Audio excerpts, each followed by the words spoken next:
تہجد کی ہر رکعت میں سورہ اخلاص پڑھ سکتے ہیں کیا؟ تہجد کی ہر رکعت میں سورہ اخلاص پڑھ سکتے ہیں؟ نیز ایک رکعت میں کتنی بار سورہ اخلاص پڑھ سکتے ہیں؟ جتنی بار چاہے پڑھ سکتے ہیں، ہر رکعت میں بھی پڑھ سکتے ہیں، لیکن افضل یہ ہے کہ کبھی کبھار ایسا کریں، باقی کوشش یہی کریں کہ عام معمول جو نبی صلی اللہ علیہ وسلم کا تھا کہ ہر رکعت میں الگ سورت پڑھتے تھے، تو عام معمول یہی بنائیں۔ کبھی کبھار جوش ہے، سورہ اخلاص پڑھنے کا بڑا دل کر رہا ہے تو پھر پڑھ لیں، زیادہ بھی پڑھ لیں، حدیث سے یہ بھی ثابت ہے۔ تہجد کی نماز سنت ہے یا نفل؟ تہجد کی نماز سنت ہے یا نفل؟ صادق رفیق انڈیا سے۔ دیکھیں یہ سنت یا نفل یہ ٹرمز ہیں، اصطلاحات ہیں جو ایک دوسرے کے معنی میں بھی استعمال ہوتی ہیں۔ نفل کہتے ہیں اضافی نماز جو فرض نہ ہو، اس لحاظ سے تو تہجد نفل نماز ہے، لیکن ہر نفل پر نبی صلی اللہ علیہ وسلم نے پابندی نہیں کی ہے، اہتمام نہیں کیا ہے، تو جو وہ نوافل جن کا آپ صلی اللہ علیہ وسلم نے اہتمام کیا یا آپ ان کو پڑھا کرتے تھے تو ان کو سنت کہا جاتا ہے۔ تو اس لیے تہجد اس لحاظ سے نفل ہے کہ فرض واجب نہیں، لیکن اس لحاظ سے سنت ہے کہ محض ایک عام نوافل کی طرح اس کی فضیلت نہیں ہے، بلکہ آپ صلی اللہ علیہ وسلم کی عادت تھی، تو اس لحاظ سے یہ سنت ہے۔ تو بہتر لفظ اس کے لیے سنت ہی ہے،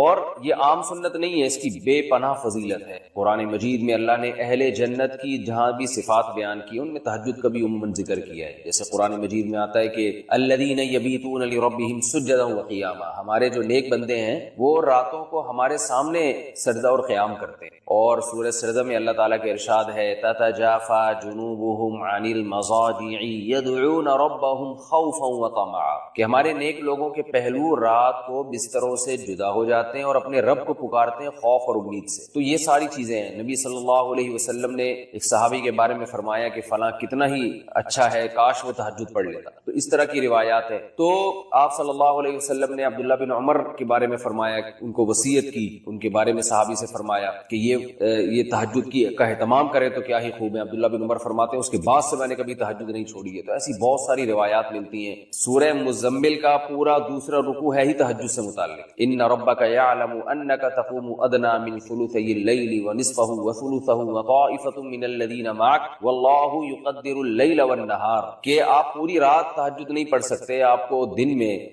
یعنی آپ کے جو ساتھی ہیں ان کو مزاربت بھی کرنی ہے، دنیا کے معاملات بھی نمٹانے ہیں، دن میں بعض دفعہ جہاد بھی کرنا ہے، تو آپ رات کا کچھ حصہ اٹھ جائیے، آپ بھی اور آپ کے ساتھی بھی۔ تو بہت ہی اہتمام ہے۔ اور فقرؤوا ما تیسر منہ، اور اس میں جتنی تلاوت ممکن ہو آپ اللہ کے سامنے کھڑے ہوں اور قرآن کی تلاوت کیجیے۔ تو یہ اتنی ساری احادیث، اتنی ساری روایات سے علماء کہتے ہیں کہ بہت زیادہ محرومی کا باعث ہے یہ عمل کہ ایک آدمی تہجد نہ پڑھتا ہو۔ اور آپ صلی اللہ علیہ وسلم نے فرمایا کہ رات کے آخری حصے میں اللہ تعالیٰ آسمان دنیا کی طرف آتے ہیں اور یہ ندا لگاتے ہیں حل من مسترزق ارزق له، حل من مستغفر اغفر له، کوئی ہے مجھ سے روزی مانگنے والا میں اس کو روزی دوں، کوئی ہے مجھ سے گناہوں کی معافی مانگنے والا میں اس کو معاف کروں۔ اس لیے رات کو جلدی سونا چاہیے، اور تہجد میں رات کے آخری حصے میں جو تہجد کا ٹائم ہے جو سب سے اچھا ٹائم ہے، ویسے تو کسی بھی وقت رات کو پڑھی جا سکتی ہے، لیکن سب سے افضل ٹائم ہے کہ آپ سوئیں اور سونے کے بعد رات کے آخری حصے میں اٹھیں اور اس وقت راز و نیاز کریں، اللہ کے سامنے دعائیں مانگیں، بہت زیادہ اس وقت دعائیں قبول ہوتی ہیں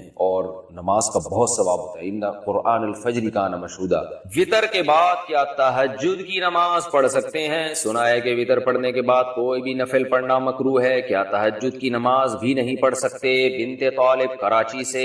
رسول اللہ صلی اللہ علیہ وسلم کا ارشاد ہے اجعلوا آخر صلاتکم وطرا، وطر کو سب سے آخری نماز بناؤ۔ اس بیس پر بہت سے علماء کی رائے ہے کہ وطر سب سے آخر میں پڑھنا چاہیے اور وطر کے بعد کوئی نفل نہیں۔ اور ہمارے شیخ حضرت مفتی رشید احمد صاحب رحمہ اللہ کا موقف بھی یہی ہے، اور اصل الفتاوی میں اس پر بڑا زبردست مدلل رسالہ بھی ہے۔ لیکن ناجائز کوئی بھی نہیں کہتا، یعنی افضل ہے کہ وطر سب سے آخر میں پڑھے جائیں، لیکن وطر اگر کسی نے پہلے پڑھ لیے تو اس کے بعد بھی نفل پڑھنا بھی جائز ہے اور نماز پڑھنا بھی جائز ہے، کچھ بھی پڑھ سکتے ہیں، ناجائز نہیں، افضل ہے، افضل کہ سب سے آخر میں۔ ناجائز نہیں ہے کیونکہ نبی صلی اللہ علیہ وسلم سے تو ثابت ہے صحیح سند سے کہ آپ نے وطر کے بعد 2 رکعت پڑھے ہیں، تو راجح یہی ہے کہ وہ 2 رکعت بھی وطر سے پہلے پڑھ لیں آپ، لیکن کوئی پڑھ لے تو ناجائز نہیں۔ خاص طور پر جس کو یہ امید نہ ہو کہ تہجد میں میری آنکھ کھلے گی، وہ اگر وطر چھوڑ کے سو جائے گا اور رات کو آنکھ نہ کھلی تو وطر قضا ہو جائیں گے، اور وطر کی نماز واجب ہے۔ آپ صلی اللہ علیہ وسلم کی صحیح حدیث ہے اس بارے میں، من لم یوتر ان اللہ زادکم صلاۃ الا وہی الوتر، اللہ نے ایک اور نماز ہمارے لیے بڑھا دی اور وہ وطر ہے۔ تو وطر کے وجوب کے بڑے مضبوط دلائل ہیں، بہت سخت تاکید ہے وطر کی، تو اس کو آپ قضا نہیں کر سکتے۔ تو اگر رات کو آنکھ کھلنے کا خوف نہ ہو کہ پتہ نہیں نہیں آنکھ کھلے گی نہیں کھلے گی تو پھر آپ کو چاہیے کہ عشاء کی نماز کے ساتھ ہی وطر پڑھ لیں. پھر اگر آنکھ کھلتی ہے تو تہجد بھی پڑھیں, تہجد کو ضائع نہ کریں. تو بہتر یہی ہے کہ وطر سب سے آخر میں ہو, لیکن پہلے پڑھ لیے تو بھی بلا کراہت, بغیر کسی کراہت کے نماز پڑھنا جائز, اس میں کوئی مکروہ نہیں. تہجد کا صحیح وقت کیا ہے؟ تہجد کے اوقات کے بارے میں تفصیل سے بتا دیں. یہاں 4 بجے فجر کی اذان ہوتی ہے, کیا ہم 3:30 بجے اٹھ کر تہجد پڑھ سکتے ہیں؟ کیا اس سے ہمیں تہجد کی فضیلت حاصل ہو جائے گی؟ سہرش کشمیر سے پوچھتی. تہجد کا جو وقت ہے نا وہ رات کا آخری حصہ بہتر وقت, اور رات کا آخری حصہ کیا ہوتا ہے, آپ جو چارٹ ہوتا ہے یا جو نقشے ہوتے ہیں جس میں سحری کا وقت لکھا ہوتا ہے وہ ہر علاقے میں مختلف ہے, تو آپ وہ دیکھیں یا نیٹ پہ سرچ کر لیں. نیٹ پہ ایسی اپلیکیشن آتی ہیں جو ڈاؤن لوڈ کر لی جائیں تو آپ کو پتہ چل جائے گا کہ صبح صادق کب شروع ہو رہی ہے. تو صبح صادق کا جو وقت ہے اس سے پہلے کا وقت فجر کا تہجد کا وقت ہے, جو سحری کا آخری وقت ہوتا ہے جس میں ہم سحری کھا کے ختم کریں. تو اذانوں کا اعتبار نہیں ہے کیونکہ اذانیں تو اکثر صبح صادق کے کافی دیر کے بعد جا کے ہوتی, تو اذان سے پہلے نہیں, آپ نے وہ نقشہ میں ٹائم دیکھ کے رکھنا ہے کہ صبح صادق کا وقت آپ کے علاقے میں کتنے بجے شروع ہو رہا ہے. اگر 4 بجے شروع ہو رہا ہے تو 4 بجے سے پہلے جو نماز پڑھی جائے گی نفل نماز وہ تہجد کی نماز ہوگی, اور 4 بجے کے بعد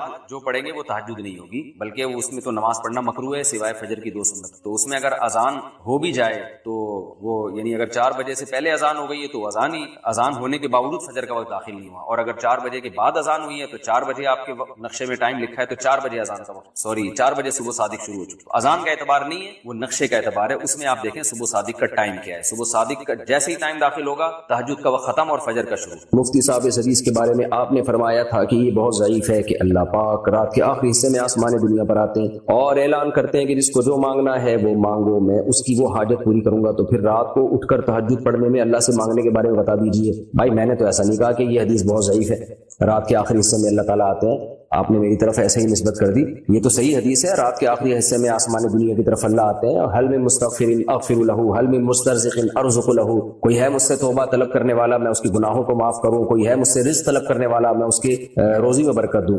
یہ صحیح ہے, میں نے نہیں کہا کہ یہ ضعیف حدیث ہے.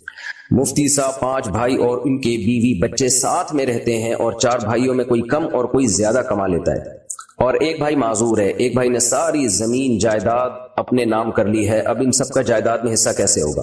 دیکھیں چاروں بھائی جب ساتھ رہتے ہیں اور مشترکہ کماتے ہیں تو اگر کاروبار بھی ایک ہے تو پھر کوئی کم کوئی زیادہ کمائے تو بھی سب اس میں مشترک ہی ہوتے ہیں, جب تقسیم ہوگا تو برابر ہوگا. لیکن سب کا اپنا الگ الگ بزنس اگر ہے تو پھر جو زیادہ کما رہا ہے یا کم کما رہا ہے اس میں جو گھر میں خرچ ہو گیا وہ تو سب میں مشترک ہی ہوگا. لیکن سب نے الگ الگ کوئی پراپرٹی اپنے پیسوں سے بنائی ہے تو وہ اس کی ہوگی. باقی ایک بھائی نے اگر ساری جائیداد زمین اپنے نام کر لی ہے تو اس سے وہ اس کی ہوگی نہیں, یہ ذہن میں رکھیں, یہ نہیں ہوگی ان کی, بلکہ دیکھا جائے گا اس جائیداد میں کس بھائی نے کتنا حصہ ڈالا تھا اس کی خریداری میں.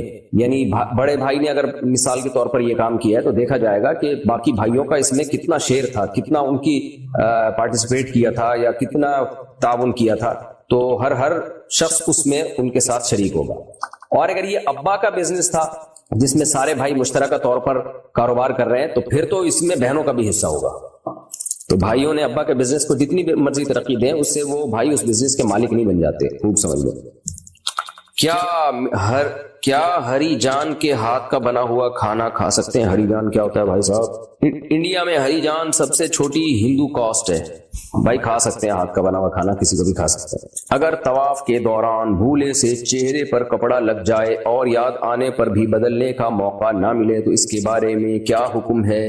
چہرے پہ کپڑا جان کے لگے بھولے سے لگے, احرام کی حالت میں جو بھی غلطیاں ہوتی ہیں ان میں جان کے کریں یا بھولے سے کریں, سب میں جنایت ہی شمار ہوتی ہے, وہ یعنی غلطی ہی شمار ہوتی ہے. تو اب اگر منہ پہ کپڑا لگ گیا تو کپڑا کم از کم 12 گھنٹے تک منہ ڈھکا رہے گا نا کپڑے سے, تو دم لازم ہوتا ہے.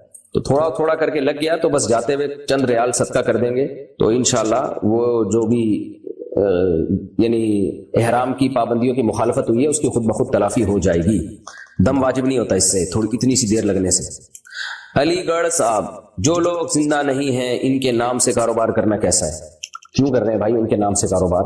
کچھ سمجھ سے بالا تر ہے تو باقی کر سکتے ہیں کسی کے بھی نام سے. البتہ ہو سکتا ہے کہ ان کے وارثین کو اعتراض ہو کہ ہمارے ابا کا نام کیوں کیش کرا رہے ہو, اگر ان کو اعتراض نہیں ہے تو کر سکتے ہیں.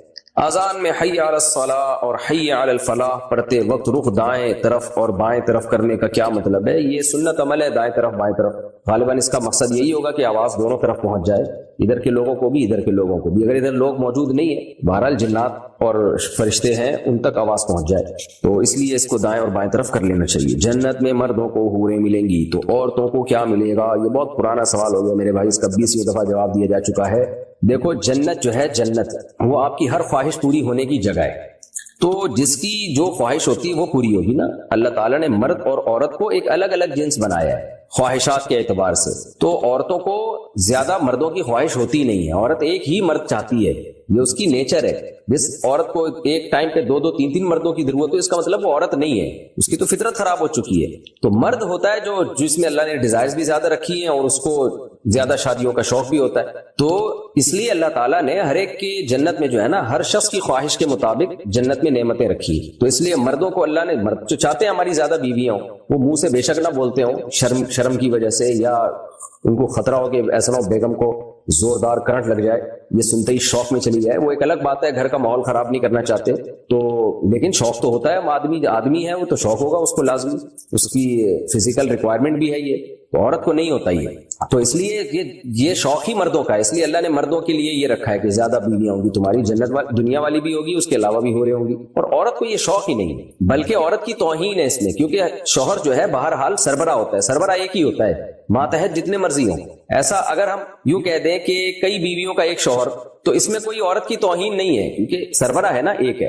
اگر ہم یوں کہہ دیں کہ ایک عورت کے کئی شوہر, اس کا مطلب یہ ہوا کہ ماتحت کے کئی سربراہ. سربراہ ایک سے زیادہ ہونا آپ کی ذلت ہے. اس میں 6 باس ہیں آپ کے, تو پاگل ہو جاؤ گے بھائی تم تو, اگر تمہارے باس ایک ہی ہوتا ہے, سربراہ ایک ہی ہوتا ہے. اسی میں عزت ہے. تو عورت کی عزت اس میں ہے کہ اس کا ایک شوہر ہو, ایک سے زیادہ نہ ہو. اس لیے جنت میں اللہ نے عورت کے لیے ایک شوہر رکھا ہے. اور مرد کی عزت اس میں ہے کہ اس کی بیویاں زیادہ ہوں, اس لیے اللہ نے جنت میں مرد کے لیے زیادہ بیویاں رکھی. یہ تو یورپ نے اور مغربی دنیا نے مرد اور عورت کو ایک سیم قرار دے دیا, ورنہ حقیقت یہ ہے کہ مرد اور عورت دونوں الگ الگ جنس ہیں, ان کی نفسیات الگ ہیں, ان کے ذمہ کام الگ الگ ہیں. خواتین کے ہاں ولادت ہوتی ہے, حیض و نفاس کے مسائل ہوتے ہیں, مردوں کے ہاں یہ نہیں ہوتے. مردوں کے مسائل الگ ہیں, ان کے ہاں کہ محنت مشقت والے کام کرنے, انہوں نے میدان جنگ میں لڑنا ہے, 20 قسم کے دونوں کی الگ الگ ایکٹیویٹیز ہیں. تو اس لیے دونوں کے ایک دوسرے پہ قیاس نہیں کیا جا سکتا. باقی خواتین کو جنت میں بہت نعمتیں ملیں گی جو خواتین کے حساب سے ہوں گی. ہر عورت چاہتی ہے, سب سے زیادہ خواہش ہے مجھ میں حسن و جمال بہت زیادہ ہو, تو اللہ نے جنت کی عورت کو بہت زیادہ حسن و جمال دیا ہوگا. پھر کھانا پینا اور خریداری, جنت میں باقاعدہ بازار لگیں گے. تو یہ ساری نعمتیں اللہ تعالیٰ نے خواتین کے لیے بھی رکھی ہیں. تو اس لیے کوشش اس کی کرنی چاہیے جنت میں چلے جائیں, ہم کسی طریقے سے چلے جائیں تاکہ ہر خواہش ہماری وہاں جا کے پوری ہو. ہاں کسی کو یہ خیال ہو کہ اگر کسی کو خواہش ہی ایسی پیدا ہو رہی ہے, وہ ایک صاحب مجھے کہنے لگے اگر جنت میں کسی کا چرس پینے کا دل چاہ رہا ہے, میں نے کہا چرسیوں کے لیے جہنم ہے بھائی, چرسیوں کے لیے جنت اللہ نے کب کہا کہ ہے. تو جنت میں تو پاکیزہ لوگ جائیں گے نا, تو پاکیزہ ہی صفات ہوں گی ان کی, ان کو پاکیزہ چیزیں ہی پسند ہوں گی. مجھے اپنے کاروبار میں بہت پریشانیاں ہیں, ایسا لگتا ہے کسی نے کچھ جادو کر دیا ہے. جس کو بھی کوئی پریشانی ہو اس کو اس زمانے میں ایسا لگتا ہے کہ کسی نے کچھ کر دیا ہے.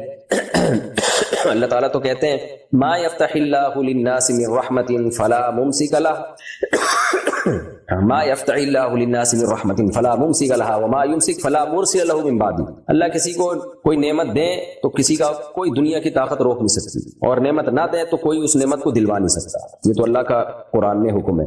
تو اب یہ ان چیزوں میں پڑے رہنا بندش ہے. بھائی محنت کرو, کاروبار تلاش کرو, کاروبار میں پیسہ نہیں مل رہا تو ملازمت کرو. سب کو تھوڑی کاروبار میں پیسہ ملے گا, تو کاروبار کو ترجیح دی ہے شریعت نے, لیکن ہر ایک تھوڑی کرے گا. کاروبار بھی لوگوں کا جبھی چلتا ہے جب ان کو ملازم تو ملے, تو کچھ کو اللہ کاروبار کروائے گا, کچھ کو ملازمت سے روزی دے گا.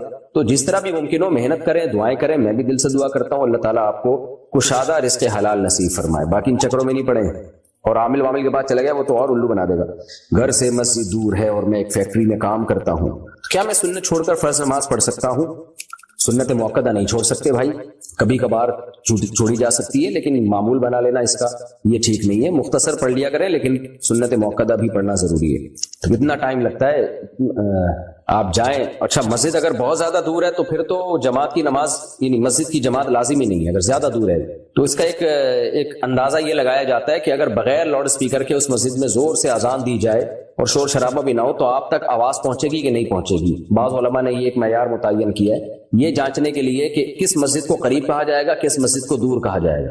تو اگر خاموشی کا وقت اور اس مسجد میں فرض کر لیں بغیر اسپیکر کے اذان دی جا رہی ہے چھت پہ چڑھ کے زور سے، تو آپ تک آواز پہنچ رہی ہے، تو پھر آپ اسی مسجد کی حدود میں آتے ہیں، اور اس کی تائید حدیث سے بھی ہوتی ہے کہ آپ نے صحابی سے فرمایا تسمعوا النداء، تم اذان کی آواز سنتے ہیں؟ انہوں نے فرمایا ہاں، فرمایا پھر مسجد میں ہی آنا پڑے گا، حالانکہ وہ نابینا صحابی تھے۔ اس سے پتہ چلتا ہے بھائی کہ جس تک اذان کی آواز پہنچ رہی ہے تو وہ، اور اذان کی نیچرل طریقے سے، یعنی بغیر لاؤڈ اسپیکر کے، کیونکہ لاؤڈ اسپیکر کے ذریعے تو پھر کہاں کہاں پہنچائی جا سکتی ہے، تو اگر ہے تو پھر آپ کو مسجد جانا پڑے گا، اور اگر وہ نہیں آواز پہنچ رہی تو پھر مسجد کی جماعت معاف ہے۔ ایسی صورت میں پھر آپ اپنی فیکٹری ہی میں جماعت کرائیں اور کوشش کریں قریب میں کوئی مسجد کھلوائیں۔ غسل کے بعد عورت کا سطر کھل جانے سے وضو باقی رہتا ہے یا ٹوٹ جاتا ہے؟ سطر کھلنے سے وضو نہیں ٹوٹتا۔ کیا موبائل میں قرآن پڑھنے کے لیے وضو ہونا ضروری ہے یا نہیں؟ نہیں، ضروری نہیں۔ مفتی صاحب، میں نے آپ کی بہت سی ویڈیوز دیکھی ہیں جس میں آپ نے اللہ کو اللہ میاں کہا ہے، تو کیا ایسا کہہ سکتے ہیں؟ ضرور کہہ سکتے ہیں۔ میاں کی نسبت چاہے کوئی بھی مانا ہو، جب اللہ کی طرف نسبت کی جاتی ہے تو تعظیم مراد ہوتی ہے۔ اس سے لغت بہت زیادہ باریکیوں کو نہیں دیکھتی، زبان جو ہے زبان دیکھتی ہے لوگ اس کا کیا مطلب لے رہے ہیں اس موقع پہ۔ اکثر میں مثال دیتا ہوں، ہم کہتے ہیں فلاں آدمی اتنی صلواتیں سنا کے چلا گیا، حالانکہ صلوات کا لفظ درود کے معنی میں استعمال ہوتا ہے، نماز کی جمع بھی صلوات آتی ہے، دعاؤں کو بھی کہا جاتا ہے، لیکن ہم گالیوں میں بھی استعمال کر رہے ہوتے ہیں، ابے آیا صلواتیں سنا کے چلا گیا۔ تو چونکہ جس موقع پہ ہم یہ لفظ استعمال کرتے ہیں اس موقع پہ اس کا مطلب دعا نہیں ہوتا۔ تو لغت جو ہے نا، کوئی بھی زبان، اس میں بڑا تسامح ہوتا ہے، لغت کے اپنے کوئی قاعدے نہیں ہوتے۔ لغت یہ دیکھتی ہے لوگ کس چیز کو کس معنی میں استعمال کر رہے ہیں، تو پھر اہل لغت اسی کو قاعدہ بنا کے بتا دیتے ہیں، اسی کو گرامر بنا کے پیش کر دیتے ہیں۔ تو اس لیے اللہ کو اللہ میاں کہنے میں کوئی حرج نہیں ہے۔ بعض لوگوں نے بلا وجہ بول نکالا ہوا۔ عنایت رنگریز جے پور انڈیا سے، میرے گاہک مجھے نمشکار اور جے شری رام بولتے ہیں، میں 90% تو جواب نہیں دیتا لیکن کبھی کبھار منہ سے نکل جاتا ہے، اس بارے میں رہنمائی فرمائیں۔ وہ غیر مسلم ہے، وہ جو بول رہے ہیں ان پر گورنمنٹ نے بھی کوئی پابندی نہیں لگائی، تو بولنے دیں۔ آپ رپلائی میں جو ہے ہاتھ ہلا دیا کریں، اس نیت سے ہاتھ ہلا دیا کریں کہ وہ آپ کو گویا رسپیکٹ دے رہے ہیں تو آپ اس رسپیکٹ کا جواب دے رہے ہیں۔ باقی آپ جواب میں جے شری رام اور وغیرہ وغیرہ نہ بولا کریں آپ، کیونکہ ان کے مذہبی الفاظ ہیں یہ، تو بس آپ یوں کر دیں، ایسے رپلائی کریں، کیونکہ رپلائی نہیں کریں گے تو یہ بد اخلاقی ہے، یہ بد اخلاقی سمجھی جاتی ہے۔ کوئی بھی عزت دے رہا ہے، چاہے وہ کسی بھی الفاظ میں عزت دے رہا ہو آپ کو، اس کے لحاظ سے تو یہ رسپیکٹ والے ہی الفاظ ہیں نا، تو بس آپ رپلائی میں ایسے اشارہ کر دیا کریں کہ یعنی گویا کہ آپ نے ایک سن لیا ہے اور اچھا رپلائی کر دیا ہے آپ نے۔ انگلش میں بول دیا کریں how are you, fine, nice to meet you. Javed Khan India سے، مسلمان غیر مسلم کے جنازے میں جا سکتا ہے اور میت کو کندھا دے سکتا ہے؟ جی جا سکتا ہے، لیکن ان کی مذہبی رسومات میں شرکت نہیں کر سکتا اور ان کے لیے دعا نہیں کر سکتا۔ تسلی کے الفاظ کہہ سکتا ہے ان کے لواحقین کو کہ ہمیں بہت غم ہوا، اللہ تعالیٰ آپ کو اس پہ صبر عطا فرمائے، بس اتنے الفاظ کہے جا سکتے ہیں، لیکن میت کے لیے دعا نہیں کی جا سکتی۔ کیا جرابوں پر مسح کرنے والے شخص کے پیچھے نماز پڑھنا جائز ہے؟ سعودی عرب میں سب اس کو جائز سمجھتے ہیں، اور اوقات امامت کرنے والے بھی جرابوں پر مسح کرتے ہیں، تو اس نماز کے بارے میں کیا حکم ہے؟ نہیں، جائز نہیں ہے۔ یہ جو دلیل دی جاتی ہے کہ ضرورت کی وجہ سے شریعت میں موزوں پہ مسح کا حکم دیا ہے تو تاکہ موزے اتارنا نہ پڑے، تو اس لیے یہاں تو ضرورت ہے، اگر ہم موزے اتاریں گے تو ظاہر ہے حرج ہوگا۔ اس کا جواب یہ کہ وہ ضرورت ہوتی ہے جس کو شریعت نے ضرورت مانا ہو۔ وہ موزے جن کو پہن کے بھی آپ پورے پاؤں دھو سکتے ہیں، تو ان کو تو اتارے بغیر بھی پاؤں دھوئے جا سکتے ہیں، تو پھر وہاں ضرورت کہاں سے ہو گئی؟ یعنی یہ جو عام ساکس ہوتے ہیں، ان کو تو آپ پورا نلکے کے نیچے رکھو، پورے پاؤں بھیگ جائیں گے آپ کے، یہ آپ کہہ سکتے ہو، پھر وہ پریشانی ہوگی، وہ موزے گیلے ہو جائیں گے۔ تو موزوں کا گیلا ہونا شرعی لحاظ سے کوئی حرج والی بات نہیں ہے۔ وہ حرج معتبر ہوگا جس کو شریعت حرج مانتی ہے۔ تو یہ جو موزے ہیں، چمڑے کے موزے ہوتے ہیں جیسے، ان میں تو حرج یہ ہے کہ ان کو اتارے بغیر پاؤں دھونا ممکن ہی نہیں ہے، لہذا شریعت نے کہہ دیا کہ ان کو پہنے ہی مسح کر لیا کرو، جبکہ یہ جو عام کپڑے کے ساکس ہیں ان کو تو اتارے بغیر بھی آپ پاؤں پورے دھو سکتے ہیں، تو مسح کیسے جائز ہو گیا ان کے اوپر؟ اور رہی یہ دلیل کہ نبی صلی اللہ علیہ وسلم سے موزوں پر مسح ثابت ہے، بھائی نبی صلی اللہ علیہ وسلم سے جس طرح کے موزے یا خفین پر مسح ثابت ہے، وہ موزے تھے جو جوتے کا آلٹرنیٹ تھے، جوتے کے بغیر استعمال ہوتے تھے، کیونکہ یہ عبادت ہے نا، اور قرآن مجید نے ہمیں حکم دیا پاؤں دھونے کا، تو اتنا واضح حکم بہت ہی واضح دلیل سے تو چھوڑا جائے گا۔ جس دلیل میں کنفیوژن ہو گئی تو قرآن میں جو پاؤں دھونے کا حکم ہے پھر وہ ترک نہیں کیا جائے گا، ورنہ تو بعض لوگوں نے یہاں تک بھی کہہ دیا پاؤں پہ ٹیشو باندھ کے بھی آپ مسح کر سکتے ہیں، ان کو کیا آپ کس دلیل سے آپ رد کریں گے؟ ان پاؤں کا صرف ڈھکا ہونا کافی نہیں ہے، وہ موزے پاؤں میں پہنے ہوئے ہوں جو جوتوں کا آلٹرنیٹ ہوتے ہیں۔ اس لیے فقہاء نے، چاروں ائمہ نے کچھ نہ کچھ شرطیں لگائی ہیں اس پہ اپنے اپنے اجتہاد کے حساب سے، کیونکہ چاروں نے اس چیز کو ملحوظ رکھا ہے کہ بھائی جوتوں کا آلٹرنیٹ کون کون سے موزے ہو سکتے ہیں. پھر کسی نے شرط لگائی کہ نیچے بھی چمڑا اوپر بھی چمڑا, کسی نے کہا نہیں صرف اوپر چمڑا ہونا کافی, وغیرہ وغیرہ. میں ان شرطوں کی تفصیل میں نہیں جاؤں گا, لیکن یہ جو موزے ہیں جو عام موزے آ رہے ہیں تو نبی کے دور میں تھے ہی نہیں بھائی. تو نہ یہ وہ والے موزے ہیں نہ ان جیسے موزے ہیں. ضروری نہیں کہ وہ موزے پہنے جو نبی کے دور میں تھے, بلکہ ان جیسے بھی پہنیں گے تو بھی مسا جائز ہوگا, لیکن یہ نہ وہ ہیں نہ ان جیسے ہیں. تو انہیں پہن کے تو کوئی بھی پیدل نہیں چلتا. تو اس لیے کوئی بھی کپڑا پاؤں میں چڑھا لو ہلکا پھلکا سا, یا ٹیشو پیپر باندھ لو, کاغذ باندھ لو, اس سے تھوڑی مسا جائز ہو جائے گا اس کے اوپر. اس لیے ہماری رائے میں ٹھیک نہیں ہے. آپ ان کی اگر یقین ہو کہ امام نے ان موزوں پہ مسا کیا تو اس کے پیچھے نماز جائز نہیں ہے. باقی فتنہ فساد نہ کریں, جھگڑا وگڑا نہ کریں, آپ اپنی نماز پڑھ لیں. اور اگر آپ نے خود نہیں دیکھا تو پھر اس کے پیچھے نماز پڑھ لیں. امام آ کے کھڑا ہوا موزے پہنے ہوئے ہیں تو آپ کو کیا پتا کہ اس نے عام موزوں پہ بسا کیا, ہو سکتا ہے نہ کیا ہو مسا, آپ پیچھے نماز پڑھ لیں اس کی. ہاں جب پتا ہے کہ انہوں نے عام موزوں پہ بسا کی ہے پھر نماز نہ پڑھیں. یہاں بعض لوگ ایک سوال کرتے ہیں کہ اس سے تو مت میں اختلاف پیدا ہوگا. بھائی اختلاف پیدا ہو رہا ہے امام کے عمل کی وجہ سے. اگر امام صاحب کی رائے یہ ہے کہ ان موزوں میں بسا جائز ہے تو اپنے جب انفرادی نماز پڑھیں تو پڑھ لیں.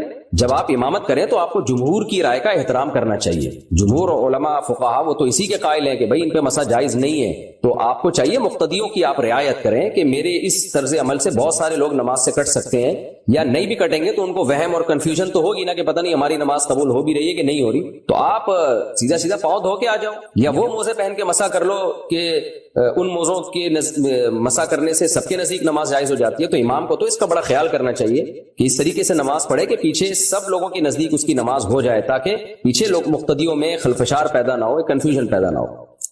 میری شادی بریلیوں میں ہوئی ہے, سسرال میں بہت زیادہ بدعات ہوتی ہیں اور میرے شوہر ہمیشہ مجھ سے بحث کرتے ہیں, کہیں میں غلط راستے پہ نہ چل پڑوں اور میں اپنے بچوں کو کیسے بچاؤں, رہنمائی فرمائیں. ہاں, نکاح میں اس کا بڑا خیال کیا شریعت نے کہ اپنا ہم پلہ ہونا چاہیے. تو شادی بریلوی ہو یا دیوبندی ہو, اس سے کچھ دیوبندی میں بھی بڑے بڑے بدعتی پڑے ہوئے ہوتے ہیں, وہ بھی پتہ نہیں کیا کچھ کر رہے ہوتے ہیں, اور بریلویوں میں بعض ایسے بھی ہیں جو ایکسٹریم لیول پہ بدعت کی طرف نہیں جاتے. تو بہرحال جب شادی ہو گئی ہے, شادی سے پہلے سوچنا چاہیے تھا, ہو گئی ہے تو اپنے شوہر کی خدمت کریں اور رشتے کو بچائیں اور بدعات میں ان کا ساتھ نہ دیں. جہاں بہت شدید فتنے کا اندیشہ ہو, خدا نخواستہ مار دھاڑ کا, طلاق کا خطرہ ہو, تو پھر مجبوری ہے محبت سے بچوں کو سمجھاتی رہیں, یہی ہو سکتا ہے. بچے بڑے ہوں گے خود ہی سمجھ جائیں گے کیا صحیح ہے کیا غلط ہے انشاءاللہ, اگر آپ ان سے دلیل سے بات کریں گے. فیضان حسین ممبئی انڈیا سے, میں ایک فارمیکیوٹل, یہ کیا لکھا ہے اردو میں ہی لکھا ہوا ہے انہوں نے, فارمیکیوٹیکل کمپنی میں جاب کرتا ہوں. کمپنی کی طرف سے, ہو سکتا ہے پروناؤن سے غلطی ہو رہی ہو بھائی, پروناؤنسیشن میں غلطی ہو رہی ہو. کمپنی کی طرف سے بیوی بچوں کی دوائی اور حاملہ بیوی کی ڈیلیوری کا بھی پورا خرچہ ملتا ہے. تو کیا اس طرح کمپنی سے علاج کے لیے پیسے لینا جائز ہے؟ جب کمپنی کی طرف سے مل رہا ہے تو ٹھیک ہے, جائز ہے, کیوں نہیں جائز ہے. کیا عورت کو سسر سے پردہ کرنا چاہیے, اور اگر شوہر مر جائے تو کیا سسر نامحرم ہو جاتا ہے؟ کیا وہ نکاح کا پیغام بھیج سکتے ہیں؟ نہیں, سسر ہمیشہ کے لیے محرم ہی رہتا ہے, باپ جیسا ہی رہتا ہے. اسی طرح ساس ہمیشہ کے لیے ماں جیسی ہی رہتی ہے. میاں بیوی کا نکاح جس دن ہوا, ابھی رخصتی نہیں بھی ہو, تو بس ان دونوں کے ماں باپ ایک دوسرے کے ماں باپ بن گئے, تو اس لیے سسر سے پردہ بھی نہیں ہے. لیکن اگر سسر بالکل جوان ہے اور بہو بھی بالکل ینگ ہے, جوان ہے, تو اگر وہ پردہ کر لے تو برا بھی نہیں ہے, یہ کوئی ناجائز بھی نہیں ہے. سعودیہ کے بعض علماء کا یہی فتویٰ ہے, اور اس زمانے میں جو حیا اور تقویٰ کے زیادہ قریب ہے وہ بھی یہی ہے. تو لیکن بہرحال شریعت میں فرض نہیں ہے, فتنے کے خوف کی وجہ سے یعنی کوئی کرے تو اچھی بات ہے, بہرحال فرض نہیں ہے. لیکن اس سے ہوتا یہ ہے کہ بعض بہویں بالکل ہی گھر میں خدمت نہیں کرنا چاہتی, تو وہ بھی سسر سے پردہ کر کے بیٹھ جاتی ہیں. تو یہ بھی غلط ہے کہ آپ پردے کو اپنی سستی کا ذریعہ بناؤ, یعنی سستی ہو اصل میں, اس کے لیول پردے کا لگا دو. تو بہرحال سسر ہے باپ کی جگہ ہی, محرم ہے, نامحرم نہیں ہے, لہذا شرعاً اس سے پردہ واجب بہرحال نہیں ہے. لیکن اتنی بات خوب اچھی طرح سمجھ لیں, بار بار بتاتا ہوں, سسر سے ہاتھ ملانا جائز نہیں ہے. آج کل کسی نے بتایا کہ یوٹیوب پہ ٹک ٹاکر ایسی ویڈیو لا رہے ہیں, شادی ہو گئی تو سسر صاحب بہو سے مل رہے ہیں, بہو کے کندھے پہ ہاتھ رکھ کے بیٹھے ہوئے. یہ غلط ہے, بے غیرتی ہے, بے شرمی کی بات ہے. ٹھیک ہے بیٹی بیٹیوں کی طرح ہے, لیکن بہرحال سگی بیٹی تو نہیں ہے, تھوڑا سا ریزرو رہیں اس سے آپ. یہ ہمارے سوسائٹی میں کلچر بھی نہیں ہے ایسا. اور پھر میڈیا پہ لا کے اس کے کیمروں میں آپ دکھا رہے ہیں, اور لوگ بھی کہہ رہے ہیں ماشاءاللہ ماشاءاللہ. بھائی جان بہو ہے وہ, آپ ریزرو رہیں اس سے, سر پہ ہاتھ رکھیں بس, بیٹیوں کی طرح, بیٹی ہے ہماری. باقی یہ نہیں کہ اس کے کندھے پہ ہاتھ رکھا ہوا ہے, سیلفی بنا رہے ہیں, اس سے مسافہ کر رہے ہیں, اس کے ہاتھوں میں چوڑیاں چڑھا رہے ہیں. وہ شرم اور حیا بھی کوئی چیز ہوتی ہے.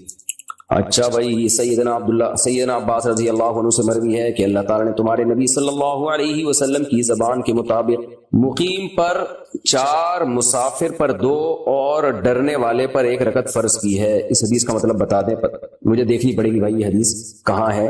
عربی الفاظ دیکھوں گا, پھر انشاءاللہ اگلے بلیٹن میں اس کا بتاؤں گا آپ کو انشاءاللہ. معین خٹک, کیا کوئی بندہ قرآن پاک کی تفسیر خود سے پڑھ سکتا ہے؟ ظاہر ہے خود سے ہی پڑھے گا اور کوئی اور پڑھوائے گا. تفسیر لکھنے والے کا مقصد ہی یہی ہوتا ہے کہ آسان کر دیا جائے اور تاکہ آپ پڑھیں تو ضرور پڑھ سکتا ہے. علماء تفسیر لکھتے ہی عوام کے لیے عام طور پر تاکہ عوام کے لیے قرآن کو سمجھنا آسان ہو جائے. مفتی صاحب میں دبئی میں فاسٹ فوڈ کمپنی میں کام کرتا ہوں. مسجد تقریباً 3 کلومیٹر دور ہے. جمعے کے دن بہت رش ہوتا ہے اور کمپنی بریک یا چھٹی نہیں دیتی. تقریباً 6 مہینے سے جمعے کی نماز اور نمازیں جماعت کے ساتھ نہیں پڑھی ہیں. کام چھوڑنے کا دل کرتا ہے, صورت میں کیا کریں؟ کمپنی کو محبت سے خط لکھیں, لیٹر لکھیں کہ مجھے آپ چھٹی دیں, جمعے کی نماز میں پڑھنا چاہتا ہوں اور میرے اوپر لازم ہے, اور یہ جتنا ٹائم میں جمعے میں لگاؤں گا یہ کمپنی کو میں ایکسٹرا ٹائم دے دوں گا, تو انشاءاللہ دے دیں گے آپ کو چھٹی, کیونکہ کمپنی کو یہ ہوتا ہے بھائی یہ سارا ٹائم تمہاں لگا دے گا. آپ بولیں اس دن میں یہ ایکسٹرا ٹائم آپ کو دوں گا. پھر بھی اگر آپ کو چھٹی نہیں دیتے تو کمپنی کو آپ چھٹی دے ہی دیں, دوسرا کام تلاش کریں. جمعہ اتنے لمبے عرصے تک جمعہ چھوڑنا ٹھیک جائز نہیں ہے, بہت سخت گناہ ہے. بچوں کا ٹی وی کمرشل ایڈ میں کام کرنا کیسا ہے؟ اگر ایڈ جائز چیز کا ہے تو اس میں کام بھی جائز ہے, لیکن چھوٹے بچوں کو جب میڈیا پہ بہت زیادہ آتے ہیں نا, تھوڑا بہت تو ٹھیک ہے, بہت زیادہ آتے ہیں تو بچوں میں بگڑنے کا خطرہ ہوتا ہے. بچے وقت سے پہلے اپنے آپ کو بڑا سمجھنا شروع کر دیتے ہیں اور پھر ان کی جو گروتھ ہے نا مینٹل, وہ متاثر ہوتی ہے. بچے میں بہت زیادہ کانفیڈنس پیدا کرنا بھی ٹھیک نہیں ہے, تو وہ پھر بگڑنے کا چانس اس کا ہوتا ہے. بچہ تھوڑا سا بچہ ہی رہے تو کبھی کبھار تو ٹھیک ہے, لیکن زیادہ بچوں کو اس طرح میڈیا پہ لانا اور ان کو جو ہے وہ شو بازی ان میں آ جاتی ہے پھر, تو ان کے اخلاق بگڑنے کا خطرہ ہوتا ہے. ایک ولاگر تھے گلگت کے یا پتہ نہیں کہیں ادھر چترال وغیرہ کے, ان کا بچہ بہت ویڈیوز آ رہی تھی, وہ لاکھوں روپے کما رہے تھے اس سے, لیکن انہوں نے اپنے بچے کو ہٹا دیا وہاں سے کہ بھائی یہ خراب ہو جائے گا, کیونکہ لوگ کمنٹس بھی بچے کے لیے بہت کر رہے ہیں اور بہت زیادہ. تھوڑا بہت تو چلتا ہے, وہ تو کوئی اتنا مسئلہ نہیں ہے, لیکن بچے ہی کا چینل بن گیا, بچہ ہی ولاگ بنا کے ڈال رہا ہے, چھوٹا بچہ, تو ان کے ابا نے وہ بالکل ختم کرا دیا. تو میں نے کہا بڑا خاندانی ابا ہے, پیسوں کو قربان کر دیا بچے کی تربیت پہ. ایسے ہی ابا ہونے چاہیے. آج کل لوگ کیا کر رہے ہیں, بچوں کی تربیت ایک طرف اور خوبصورت بیویاں لا کے اپنے چینل کو پروموٹ کر رہے ہوتے ہیں, اور ان کے جو ہے وہ ادھورے لباس ہوتے ہیں. اور پیسہ اور غیرت میں جب ٹکراؤ ہوگا بھائی تو غیرت کو ترجیح دو, پیسے کو دوسرے نمبر پہ رکھو. رضی انصاری انڈیا سے, میں نماز پڑھتا ہوں لیکن میری والدہ نماز نہیں پڑھتی. میں ان کو نماز کے لیے کس طرح کہوں؟ اور اپنی بہو سے بہت نفرت کرتی ہیں. برائے مہربانی کوئی دعا یا حل بتا دیں جس سے دونوں میں محبت پیدا ہو جائے. دعا بھی کرتا ہوں, میں بھی دعا کرتا ہوں, آپ بھی اللہ سے دعا کر لیں, اللہ دونوں میں محبت پیدا کر دے. باقی بہو اگر بے ادبی کر رہی ہے نا ساس کی, تو بڑوں کی جب بے ادبی کی جاتی ہے تو پھر بڑے کے دل میں بالکل 2 ٹکے کی عزت نہیں ہوتی. تو آپ اپنی وائف سے کہیں کہ بس میری اماں کو ریسپیکٹ ضرور لازمی دیا کرو, آگے سے ٹیڑھا جواب نہ دیا کرو, بس یہ بہت خطرناک ہوتا ہے. تو کم از کم اتنے کام کر لیں. اور پھر بھی اگر اماں نفرت کرتی ہیں ہاں تو پھر اماں کی ہدایت کے لیے دعا ہی کر سکتے ہیں, اور کیا کریں. بہت سی دواؤں میں جانوروں کے اجزاء شامل ہوتے ہیں لیکن ان پر لکھا نہیں ہوتا, تو اگر کسی دوائی میں حرام اجزاء شامل ہوں تو کیا اس شک میں اس دوائی کو لے سکتے ہیں؟ جو نارمل ڈاکٹروں کی میڈیسن ہوتی ہے اس میں تو حرام اجزاء شامل نہیں ہوتے, البتہ وائٹامنس کچھ ایسے ہوتے ہیں جیسے فش آئل ہے, اب ان کا کیپ جو ہے جیلیٹن سے بنتا ہے تو اس میں حرام بھی ہوتا ہے حلال بھی ہوتا ہے, تو وہ لکھا ہوا ہوتا ہے ان کے اوپر کوڈ. اب تو اس میں علماء نے بہت الحمدللہ ریسرچ کر لی ہے, تو ایسا کہیں شک ہو تو آپ تحقیق کر لیں. جو اینٹی بایوٹک ہوتی ہیں ان میں نہیں ہوتے اس طرح کے حرام اجزاء, زیادہ تر جو وائٹامنز ہوتی ہیں نا گولیاں ان میں ہوتا ہے یہ, تو ان میں شک ہوتا ہے کہ کوئی ایسا حرام جز شامل نہ ہو. تو ایسے موقع پہ تحقیق کر لینی چاہیے, بغیر تحقیق کے نہ کھائیں. اور گوگل پہ بھی تحقیق ہو جاتی ہے آج کل. جامع رشید کا ادارہ ہے حلال فاؤنڈیشن, گوگل پہ لکھیں, سرچ کریں اور پھر وہاں سے بھی رابطہ کیا جا سکتا ہے. ڈرائیور اور میری غفلت کی وجہ سے سفر میں عصر کی 2 رکعت نماز قضا ہو گئی, تو بعد میں اس نماز کو قضا کس طرح کیا جائے؟ 4 رکعت پڑھیں یا 2 رکعت؟ نبی صلی اللہ علیہ وسلم نے ارشاد فرمایا جس کی عصر کی نماز قضا ہو گئی نا, ایسے اس کے اہل و عیال سب کچھ چھین لیا گیا اس سے. اور قرآن نے بھی عصر کی نماز کا خاص طور پر اللہ نے حفاظت کا عصر کی نماز کا حکم دیا ہے, تو آپ توبہ استغفار بھی کریں. باقی یہ کہ کس طرح کیا جائے, سفر کی نماز جب اپنے مقام پہ قضا کریں گے تو 2 رکعت ہی پڑھیں گے. جو سفر میں نمازیں قضا ہوئی ہیں وہ بعد میں 2 ہی پڑھی جاتی ہیں. کیا جب بھی عمرہ کریں گے تو بال کٹوانا ضروری ہے, چاہے مہینے میں 2-3 بار ہو؟ اور مرد اور عورت کے کتنے بال کاٹنا لازم ہے؟ جب بھی عمرہ کریں گے بال کٹوانا ضروری ہے, بشرطے کے بال ہوں, کیونکہ پہلی دفعہ عمرے میں ٹرین کرا دی تو دوبارہ عمرے میں کیا کٹائیں گے پھر بھائی, تو دوبارہ عمرے میں پھر دوبارہ اس طرح پھیرنا پڑے گا سر کے اوپر. پھر تیسری دفعہ عمرہ کیا تو پھر اس طرح پھیرنا پڑے گا. تو اس میں شریعت کی حکمتیں ہیں. ہو سکتا ہے کراؤڈ کنٹرول کرنے کے لیے اللہ نے حکم دیا, میں کوئی دعویٰ نہیں کر رہا, لیکن تاکہ ایک نے عمرہ کیا تو اب دوسرے کو بھی موقع مل جائے. کچھ لوگوں کو بال رکھنے کا دوبارہ شوق ہوتا ہے نا, تو ان کو اللہ کہتے ہیں ٹھیک ہے بار بار عمرے کرنے تو بالوں کی قربانی دو, پھر تمہیں عمرے کی فضیلت حاصل ہوگی. تو جن کے بال ہوں تو کم از کم 1 انگلی کا پورا جو ہے نا, جس 1 انچ اتنے بال کاٹنا لازم ہے, چاہے مرد ہو یا عورت. اب میرے تو بڑے بال ہیں, اس میں کئی عمرے ہو سکتے ہیں الحمدللہ. تو ایک دفعہ کاٹ دیے، پھر اگلے عمرے میں پھر کاٹ دیے، پھر اگلے عمرے میں پھر کاٹ دیے، تو میں تو 10 15 20 عمروں کے بعد جا کے ٹرینڈ کی نوبت آئے گی۔ مرد ہو یا خواتین، بہرحال ایک پورے کے برابر ہر عمرے میں بال کاٹنا ضروری ہے۔ راشد میواتی انڈیا سے، بلی کو مارنا کیسا ہے؟ بلا وجہ بلی کو مارنا جائز نہیں ہے۔ اگر تنگ کر رہی ہے، ٹینشن دے رہی ہے، چوزے کھا رہی ہے آپ کے، یا گندگی کر رہی ہے، تو پھر مار سکتے ہیں۔ بہتر پھر بھی یہی ہے کہ نہ ماریں، تھیلے میں ڈال کے کہیں اور چھوڑ کے آ جائیں۔ تو لیکن آپ کو خطرہ ہے کہ دوبارہ آ جائے گی تو پھر مار سکتے ہیں، لیکن پھر مارنے کا وہ طریقہ استعمال کیا جائے جس میں جانور کو تکلیف کم سے کم ہو۔ اگر کوئی بابا یہ بتا دے کہ چوری ہوئی چیز کس نے دی ہے تو کیا اس کے پاس جانا جائز ہے؟ جائز نہیں ہے، کیونکہ یہ خود ہی چور ہے، ورنہ یہ بتانا ممکن نہیں ہے کہ کس نے چوری کی ہے۔ اگر یہ بتانا ممکن ہوتا تو سارے بابے بیٹھ کے سپریم کورٹ میں بتا رہے ہوتے فلاں چور ہے فلاں چور نہیں ہے۔ تو اس لیے یہ خود کسی سے چوری کروا دیتے ہیں، پھر عملیات کر کے نکالتے ہیں فلاں نے چوری کی ہے، وہ خود انوالو ہوتے ہیں اس میں، تاکہ لوگوں کا ان پہ اعتقاد مضبوط ہو جائے۔ احمد صاحب کراچی، دل میں قرآن کی قسم کھانا ٹھیک ہے یا نہیں؟ اگر ٹوٹ جائے تو کیا ہوگا؟ دل میں قسم کھانے سے کچھ بھی نہیں ہوتا، اور اگر زبان سے قسم کھائی ہے تو قرآن کلام اللہ ہے، اللہ کی صفت ہے، تو اس لیے وہ قسم منعقد ہو جائے گی، اور اس میں توڑا تو کفارہ لازم ہوگا۔ انس ملک دبئی سے، اگر بیوی اپنا سونا شوہر کو نوکری کے حصول کے لیے اس شرط پر دے کہ نوکری کے بعد آپ مجھے اتنا ہی سونا واپس کرو گے، تو کیا بیوی اس سونے کی زکوٰۃ ادا کرتی رہے گی یا نہیں؟ اور جب شوہر سونا واپس چاہے تو اس وقت سونے کی قیمت میں فرق آ رہا ہو تو اس صورت میں کیا کریں؟ اور اگر کچھ عرصے بعد بیوی شوہر سے یہ کہہ دے کہ یہ سونا میں نے آپ کو تحفے میں دے دیا، تو پھر اس سونے کی زکوٰۃ کے کیا حکم ہے؟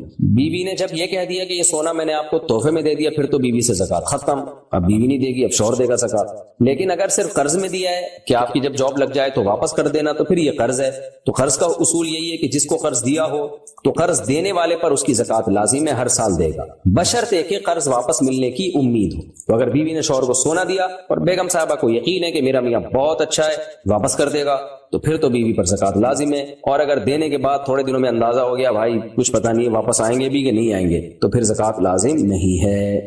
اور اگر جب واپس مل جائے، یعنی امید تھی کہ نہیں ملے گا، لہذا بیوی نے زکوٰۃ نہیں دی، اب اتفاق سے شوہر نے دے دی زکوٰۃ، سونا واپس کر دیا، یعنی بیوی کو امید ہی نہیں تھی کہ شوہر سونا واپس کرے گا، تو شریعت یہ کہتی ہے بیوی پر زکوٰۃ لازم نہیں، تو دے کئی سال کے بعد جا کے اتفاق سے شوہر کا دل آ گیا اور اس نے واپس کر دیا، تو اب کیا جتنے سالوں کی بیوی نے زکوٰۃ نہیں دی ہے وہ اس بیوی پر واجب ہوگی یا نہیں ہوگی؟ تو اس میں دونوں قول ہیں۔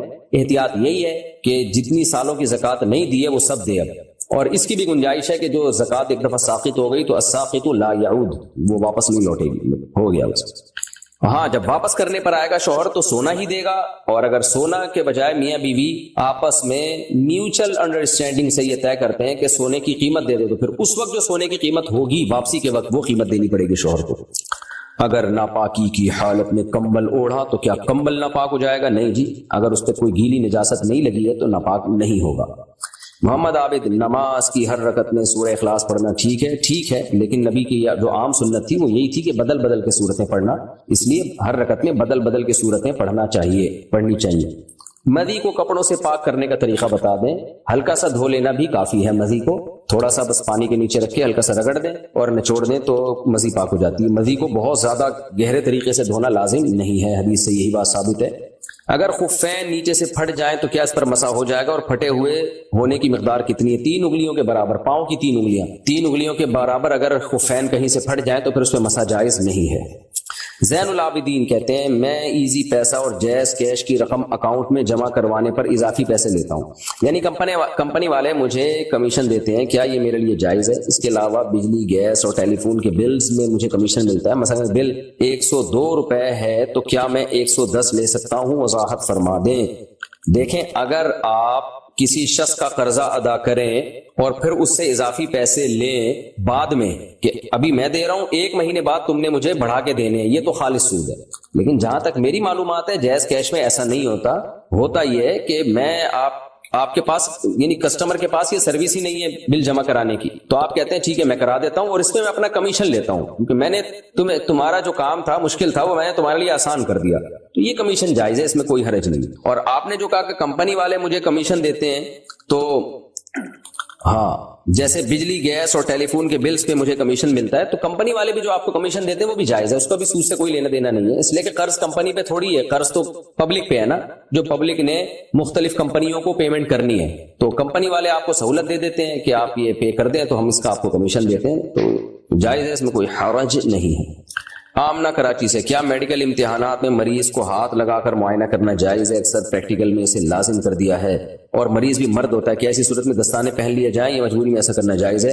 ہاتھ نہیں لگا سکتے کسی بھی غیر مرد کو، اور ویسے بھی اسلامی کنٹری ہے، اس میں اس کا خیال کرنا چاہیے کہ خواتین جوان لڑکیوں کو آپ کیوں مردوں کے تجربے کروا رہی ہیں؟ آپ جو مریض خواتین ہوتی ہیں ان سے بھی تو ان پہ بھی تو پریکٹس کی جا سکتی ہے۔ لیکن ظاہر ہے غیرت ویرت ختم بالکل ہر چیز میں، ہم یورپ کو فالو کر رہے ہیں اور انگریزوں کو فالو کر رہے ہیں، بس ان کی ترقی دیکھی ہوئی ہم نے، ان کا جو بے حیائی والا ماحول ہو گیا، اور ترقی کے نام پہ جو ترقی میں مست ہو کے جو انہوں نے اپنا خاندانی نظام تباہ و برباد کر دیا، اور